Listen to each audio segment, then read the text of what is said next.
Hello, thank you for having me. Thank you for inviting me here today, and good afternoon. I hope you're enjoying all of the conference so far. I was on earlier moderating a fascinating panel discussion on digital entertainment.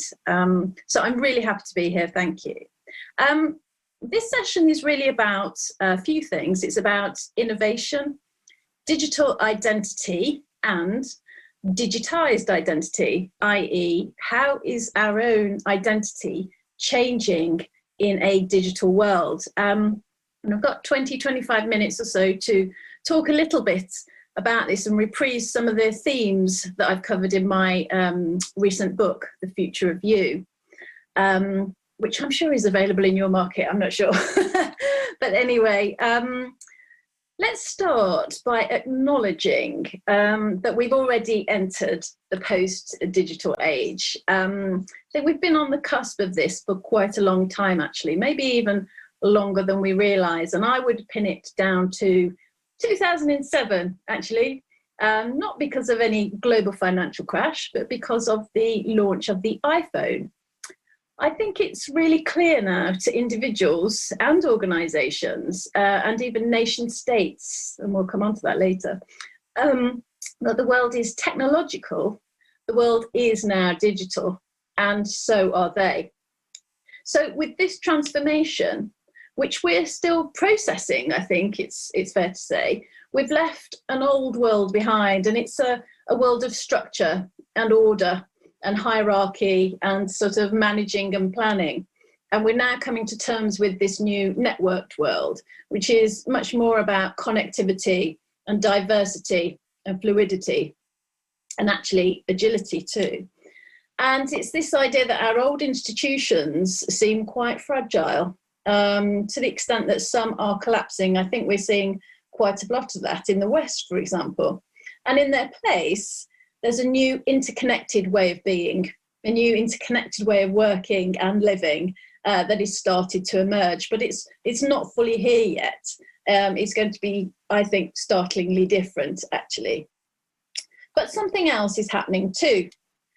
Within that macro context, something else is changing, and that's the notion of our own personal identity. So we're all aware that there's a lot of talk, particularly in the media, about group identity, or what might be called identity politics. I'm not really here to talk about that so much today, and we can hear that sort of fleshed out over mainstream media any day of the week, and also, obviously, it's a big talking point on social media too.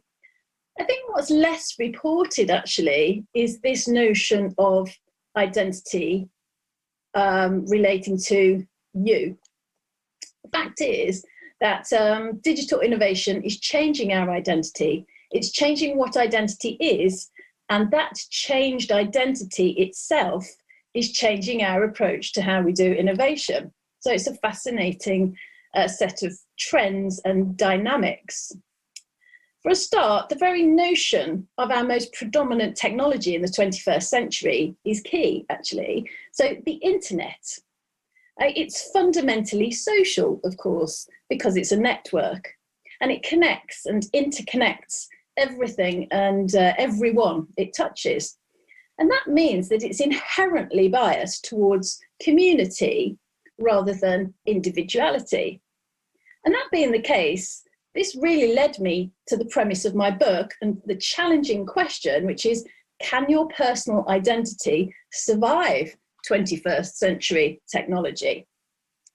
Or can we only ever really have an identity that is a collective at any point in time, where the points of view that differ from the official narrative are somehow shunned because one has to buy into the point of view of the group?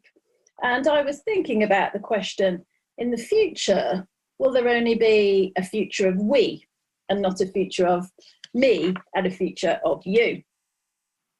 Now, you might think that this is hyperbole, but I think I can make this point with some identities that we might all be very familiar with. Some of them we might know, some of them we might love, some of them we might hate. But anyway, if you look onto the left side of this screen, we've got these highly differentiated characterful brand identities that have really made their names over time, some of them over like a century. And you'll see, of course, that they're signatures. And these signatures are a shorthand to explain who they are and what they're about, their values and their purpose. And each one is really quite different.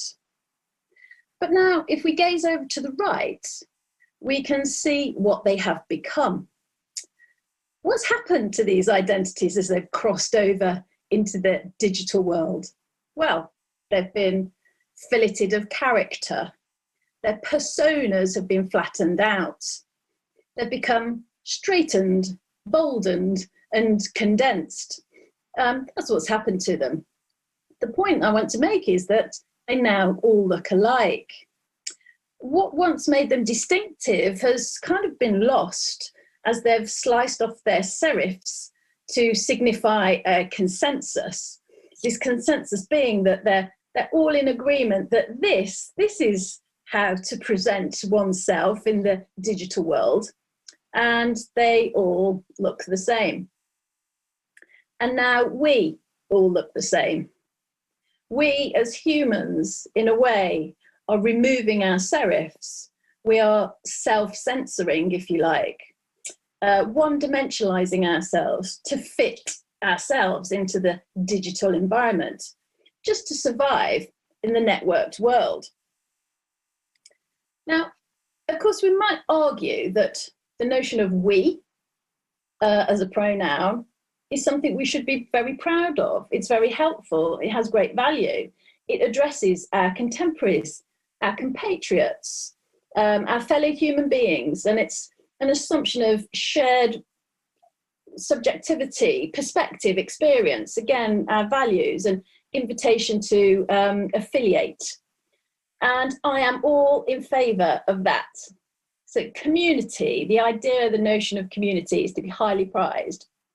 But when that idea of community plays out on a global scale, I say it can become more of a collective, a towering inferno of universalism and a monstrous display of self-infatuation and error of excess, as this writer describes it. They also say it's a tantalizing hallucination because we is what we write towards. Equally, we is what we must never reach.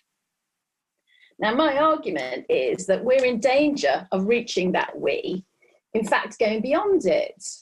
Lately, we've heard a lot about how we is good and I is bad. We've heard a lot about selfishness of those who perhaps don't want to go along with the group.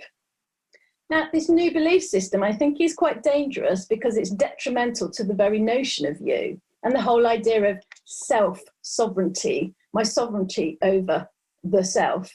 And we do need this, actually. We can sometimes think that identity is illusory and that it doesn't really matter and we shouldn't spend much time trying to investigate it.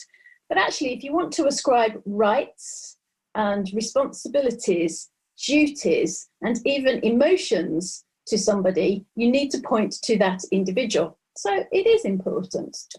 But what I want to do is take a few moments and look at a few examples of where this might be happening in the digital world and where our own identity is at tension, if you like, with the digital world. So an obvious place to start is the brain-machine interface or brain-to-brain connectivity. This is a still actually from the film Advantageous, which won a lot of awards at Sundance in about, I think it was 2015. Fantastic film, can't recommend it highly enough. But it goes to show that as we leave this world of literacy behind, the world of literacy that Marshall McLuhan suggested we were leaving to enter a world of post-literacy, we're going to find ourselves in these more immersive, emotional media contexts. And we talked a little bit about that this morning when we talked about entertainment media and immersive media.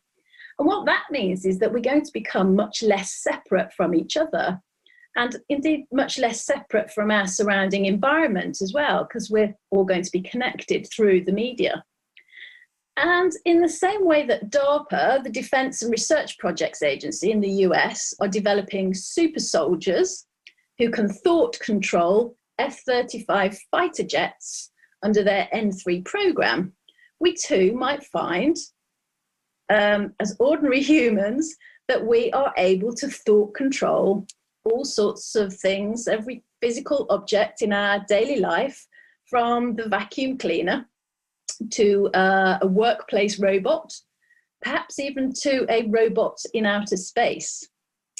You see, once we link our brains directly to a device like this, we'll be encouraged not only to connect with other physical objects, but with other people too.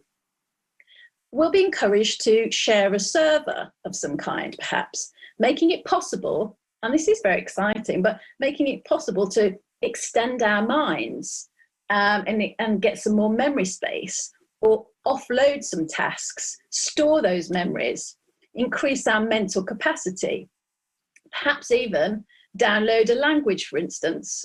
So it could have been useful for me to download Russian before I came here today. I'm sure in the future that's going to be perfectly possible. And of course, we will be connecting our brains with other people's brains. Now, let's suppose we get to the point in 2040 or 2045 when we have these brain links. And if my mind and your minds are all running on the same server farm, there's nothing to stop us exploring ideas together, to think about ideas together as our brains overlap and we share this thinking space. And we can develop concepts together. We can talk about, we don't need to talk about the concepts because we can just think them together. And I think it is really exciting. It's exciting, it's transformative, and actually it's incredibly helpful to a lot of industries in the media and creative fields. For any group really working collaboratively, so in a sense, any team or any group working, you don't even have to be in a place of work because the network is the network of minds. Sergey Brin once said that he wanted Google to be the third half of your brain. I think he probably does. I think that's true. We should take him at his word. And as Dr. Pearson said when I interviewed him for my book, this is a kind of connected consciousness. We could well innovate into something that we might call Google Mind Docs. It's Google Docs, but you don't have to type anything. You just have to think it together. Now, this could be two brains interacting, or it could be 2 million. We don't know yet. But either way, we have created what is known as the hive mind, a collective brain. Now, just before I go on, it's worth just taking a little digression to think about, when does identity actually start? Well, this is where it starts. It's actually quite interesting, the extent to which parents today want to post images of their baby on social media even before it's born. I mean, nothing wrong with that, but in a way they're hoping to craft and shape the child's identity, saying already before it's born, oh, look, it's going to look like him or it will behave like her, giving it a sense of identity before it's even born. But the flip side of this is that the UK's Children's Commissioner's report a couple of years ago made the point that by the age of 13, the average child in the UK has had 1,300 images of themselves shared online already. That's before really that they're in a position to really join any social networks. Their identity's out there well before that. And of course, these images are often shared by the child's parents. So let's just stick on this theme for a moment and talk about genetics. Whilst we might all agree that it's important to screen IVF embryos for signs of genetic disease, so that, you know, only the healthiest and the least at risk embryos are being implanted back into the woman's womb, there is obviously potential for more radical genetic change to take place. What starts maybe as a conversation about a single gene mutation can, like Huntington's or cystic fibrosis, can move into some quite controversial territory quite quickly, where people are starting to discuss, how to influence the hair colour or the eye colour of the baby to be born, discussing how to influence very particular traits, even how tall or how smart we might want the child to grow up to be. Very soon, of course, one's in the territory of designer babies. Now, if you think that this sounds highly improbable, I might ask you, if you were a parent and you're given the chance to increase your child's future chances through something like a higher IQ, would you do it? I think most parents would find it incredibly difficult to disadvantage their kids by not taking up that opportunity, because they'll be aware that every other parent would likely be opting to enhance their own child's traits, talents, and life chances too. So how could you say no? The question is, should we be choosing the features and characteristics of a future human, another person who will be affected by this? Should we be deciding that? Well, some people think so, and an increasing amount of people think so, I would argue. Only the other day, I was looking on Twitter, and there was an investor, a VC from the US that I follow on Twitter, and he tweeted this: "The best way to beat China is to simply make better Americans. IVF and embryo sequencing has got much cheaper, so we are scoring embryos and selecting the best to turn them into our kids." But you know, if the media reports, some of the media reports that allege that China has been collecting DNA from over 700 million men and boys across the country turn out to be true, then China's probably well ahead on this anyway. We don't know. But I wanted to make this general point. Whose job, whose role is it to choose our identity? When we come to health, you see, in the UK, everybody pays into a national health service. And in a way, that seems to give people the right, those who pay in, contributors, to only really want the healthiest, fittest humans in society. And the question then arises, should that in turn give the state the right to medically program, or rather design us to be more enhanced or fitter, healthier humans? And we might have thought a few years ago that this would never be a conversation that came up. But of course, in the wake of the pandemic, actually, this is a conversation that is starting to take place again. But it's an old conversation, and I can refer you to a 2002 report called Converging Technologies for Improving Human Performance from the US National Science Foundation and Department of Commerce, which suggests just this. It's the booklet that I'm showing you on the left of the screen here. Now, this report examines the potential for fields of biotechnology, information technology, nanotechnology, and cognitive science to be put together and improve our mental health and physical performance. Now, it recommends that such endeavours should be a national priority. And it's a similar idea that's repeated in an EU report, very similar report, that followed on in 2006. The idea is that if we can harness technology, we can enhance the human condition, help people live longer, help them live healthier lives, and even make our populations immune to the threat of biological warfare. This is not a million miles away from the sentiment that's set out in the World Economic Forum's Shaping the Future of the Internet of Bodies. And on the question of how our medical data should be used in this new emerging world, it talks about some experts who have suggested we need to take what it calls a solidarity approach to data governance. Now, that suggests a shift away from individual personal responsibility for where and how to share one's data towards a solidarity or societal approach to sharing our personal data.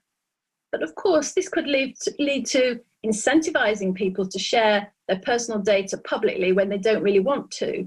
Or it could even be the case of people pressurizing them or them feeling pressured that they need to share biological data for the common good. And once again, this is a discussion that's happening out there at the moment. And we need to think about the future consequences and implications. And since we're talking about humans effectively being reduced to their data, here's one final example as we start to wrap up. Let's turn to the relationship between the citizen and the state and the citizen's data. Because we're increasingly treating the state as a service, like a SaaS. It's a digital one, of course. It's getting harder and harder to differentiate between citizens and consumers. Certainly in the UK, I can say that, and possibly, well, yes, certainly in the US. But as these nation states increasingly act like tech platforms, the tech platforms are increasingly acting like nation states. And in many cases where the tech platform rises up, it is bigger, it is richer, it is, in some senses, sometimes more popular too. And sometimes consumers of the likes of a Facebook or a Google or an Amazon feel like their governments are more responsive to them as constituents. So there's this blend between consumers and citizens. Sometimes we don't really know what we are. But it's because of this emerged, networked world where many of our public services will be delivered digitally. We saw so much of this during the pandemic, where Google and Apple stepped forth on health and Amazon filled the gap on the everyday deliveries. A world of digital public services is going to require a digital identity. And I believe that we will have a digital identity, either nationally or globally, this decade. Anyone who doesn't have one, I suppose, is going to be locked out of their life, or certainly not have access to all the services they want. So the question is, what kind of digital ID do we need? And I would say that we need a decentralized, user-controlled one, not a centralized one. If we go the route of India or China, it's obviously going to be highly centralized, tethered to our biometric data. Everything from our medical records to our daily digital footprint, harnessed to verify us, and possibly even used against us if we're eliciting certain behaviors. We might face being denied access to the internet if our carbon footprint exceeds that week's threshold, for example. Or we might have our welfare payments stopped if we're seen to overspend on non-essential items that month. All of this can be rationalized by saying that we've been harmonized. Everyone doing the same thing, thinking the same thing, believing the same thing, and that would be best for the common good, wouldn't it? Well, my argument is that we must resist this. If we have to have a digital ID, it should be premised on the decentralized model, giving us the opportunity as users to decide what authenticating information we share, with whom and when. The wrong ID system is not going to be good. It's going to give us no place to hide. But even more important, when it gets into the world of avatars, we want bodily autonomy in the physical world, and we want embodied autonomy in the virtual world, or the metaverse. Many are busy designing for themselves their digital identity twins that will be able to go on communicating with friends and family long after they've passed and moved on. It's important that we get a final say on how we appear and how we are represented by AI. Here's a great example of the sort of thing I mean. It's Digital Deepak. I'm a digital version of Dr. Deepak Chopra, created by the real Deepak and the AI Foundation. I'm in training to serve as your infinite well-being guide. I'm on a mission to help you achieve your personal well-being and mindfulness goals and give you access to peak experiences that can transform your life from the inside out. Together, we can unlock your infinite potential and wake you up to the endless possibilities of meta-human. Soon, I can go with you everywhere you go. I'll be inside your phone, ready at any time to serve you. I'll be able to design meditations specifically for you, give you personalized advice, and oversee your daily practice. Please enter your email to join the waitlist, and we will soon be ready to begin. See you soon. So, of course, he would like your email address. Of course he would. It's a commercial opportunity. But also, it's a digital avatar, a digital Deepak trying to connect and establish a relationship with users. And the interesting thing about this is that Deepak Chopra has said that he will learn from the avatar and the avatar will learn from him. But also, once he's dead, once he's passed, he feels that the AI avatar will continue to learn on without him. Now, imagine this. Imagine designing an avatar or a hologram for your CEO so that they can come back for shareholders meetings. Or imagine using it if you've got a brand that has a very famous brand spokesperson, and the brand spokesperson is getting elderly or is retiring or perhaps passes on. You can still use the digital version. They can come back and take part in lifestyle. All these things are now possible, that the digital afterlife is here. I think all in all, to summarize, what I'm really saying is that we're at a crossroads, a fork in the road. Whichever path we choose, identity is really at the heart of everything.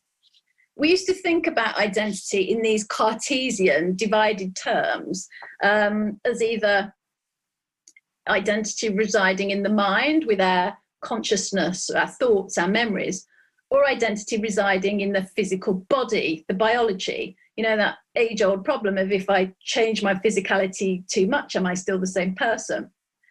But those two realms of the psychology of the self and the biology of the self have now been joined by a third dimension, which is the technology of the self. This digital technology that once sat outside of us, say on a newsfeed to scroll through or an app to download, will still be part of us. It will soon be part of our cognitive abilities, part of our biology, the augmentation of our biology, and part of our verifiable self. And we'll no longer visit the internet or go online. The internet will be within us. So the question is, who will control it? And therefore, who will control us? Because to sum up, it will affect who we are on every single dimension. How we authenticate ourselves. Do the machines decide that? Whether we can express ourselves anonymously online at all anymore. Whether surreptitious surveillance tools at work, at home, or as we walk down the street will try to push us into certain behaviors or actions to deliver social cohesion. Whether AI will also enjoy some work-related rights as we labor alongside AI in the workplace. And whether our biology is nature or nurtured by someone else, perhaps our parents, but if not, whom? And who will curate us when we can live on digitally beyond our own death? So, digital is changing us. And I mean each and every one of us. And so it is incumbent on each and every one of us to ask the question, what is the future of me? And what is the future of you? Thank you.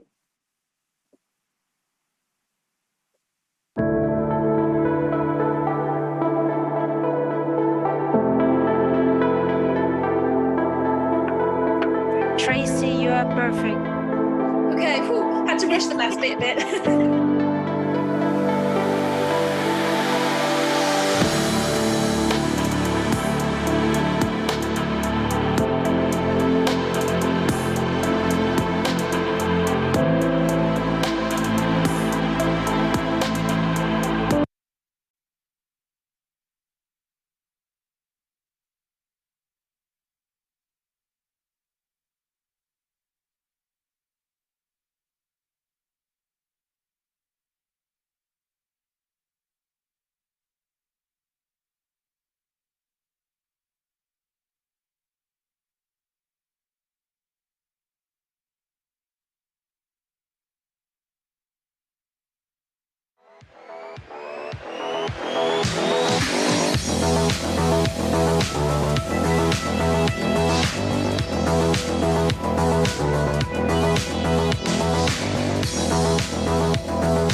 транспортно-логистический холдинг «Российские железные дороги». Мы развиваем транспортную инфраструктуру страны, строим новые станции, вокзалы и создаем новые возможности для вашего бизнеса. Лучшие скоростные и высокоскоростные поезда сделают ваше путешествие комфортным и безопасным. Мы – локомотив экономики. Сотни миллионов тонн грузов ежегодно. Развитие науки и социальной сферы – это наш вклад в благосостояние страны и ваша уверенность в завтрашнем дне.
Я новая Hyundai Creta. Hyundai.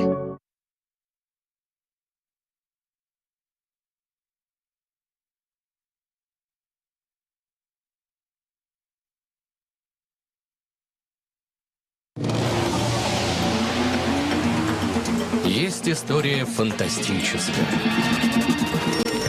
Есть история сказочная. Есть страшная история. А есть история реальная. Вьюка – всегда реальная история и диагностика автомобилей с пробегом. Юка – официальный сервис Hyundai. Смотрите историю и диагностику автомобиля и покупайте его онлайн.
If you want to stay ahead of the competition, you need the most advanced solutions to transform your comms performance. From media database to social influencers, distribution to monitoring, analytics to insights, Cision's cloud-based tools can help you communicate like never before.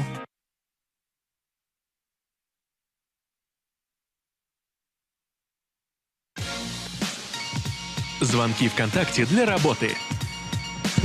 Больше никаких ограничений по времени и платных функций. Звонки ВКонтакте